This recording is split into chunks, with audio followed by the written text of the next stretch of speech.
The town of Clearwater, Ohio, wasn't the kind of place where bad things happened, or at least that's what people like to believe. It was quiet, conservative, the kind of American suburb with white fences, mailboxes shaped like ducks, and neighbors who waved but never really knew each other. And inside one of those perfect little houses lived Grace Holloway and her husband Daniel, a police dispatcher. From the outside, they looked like a dream, newly married, both in their 30s, two good jobs, a modest home they'd bought after years of saving. But behind those pastel curtains, something darker grew, something that no one could see, but everyone would one day talk about. Grace wasn't the kind of woman who drew attention. She was quiet, dependable, and overly polite, the kind of person who apologized when someone bumped into her. But she had a sharp instinct, a sixth sense that something was wrong in her home. It started small whispers through the vents at night, strange clicks on the phone line, doors she swore she'd locked suddenly left ajar.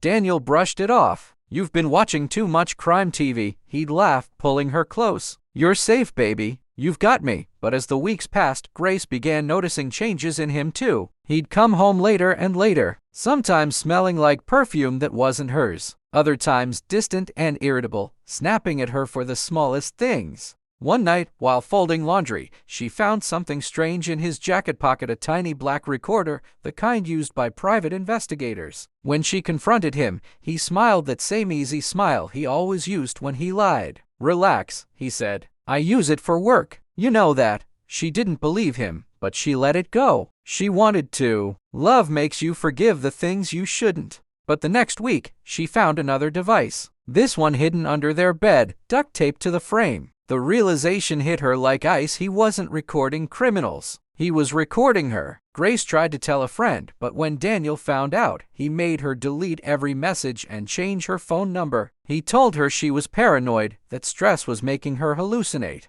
And the more he said it, the more she started to believe maybe he was right. Until the night she woke up and found him standing over her. The glow from his phone lit his face. He was recording her while she slept. When she gasped, he smiled. "You look so peaceful when you're not talking," he whispered, then walked out as if nothing had happened. From that moment, Grace stopped sleeping. Days blurred into each other. Her co-workers noticed she was distracted, her hands trembling when she answered calls. One even asked if she was okay. Grace forced a smile and said she was just tired. But inside, she knew tired wasn't the word. She was unraveling. And then came the voices. Every night, she heard faint whispers through the vents, low, indistinct, but always her name. Grace, Grace. She thought she was going mad. But when she tried sleeping in another room, the whispering followed her. One evening, desperate, she climbed into the attic with a flashlight, tracing the sound. What she found froze her blood, a series of hidden microphones and small cameras wired through the ceiling, all leading to a single black box, one connected to Daniel's home office.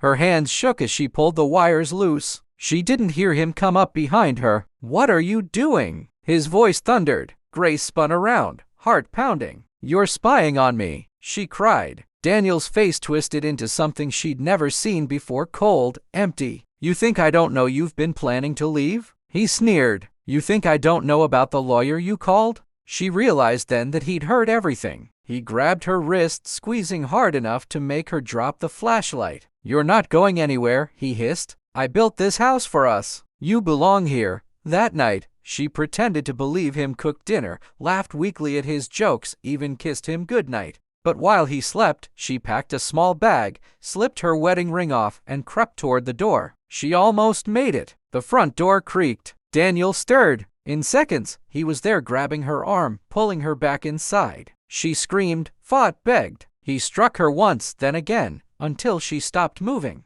When she woke up, she was in the basement, hands tied, the faint hum of a camera recording from the corner. He spoke calmly, pacing in front of her. "You see, Grace, you're sick. You need help. I'm doing this for you." But when he left to answer a phone call, she noticed the rope around her wrists wasn't as tight as he thought. Years of fear had sharpened her focus. She loosened it, slow and silent, until her hands were free. She grabbed the camera tripod, heavy metal, and waited by the door. When Daniel came back down, smiling that same cold smile, she swung with everything she had. The blow landed hard. He fell, hitting the concrete. She didn't stop until the whispering finally stopped too. When police arrived the next morning responding to an anonymous 911 call, they found Daniel dead and Grace sitting on the basement steps, covered in bruises, silent. She didn't cry. She didn't explain. She just said one thing: he was never going to let me leave. At first, the media painted her as a killer. Headlines screamed, "Wife murders husband in jealous rage."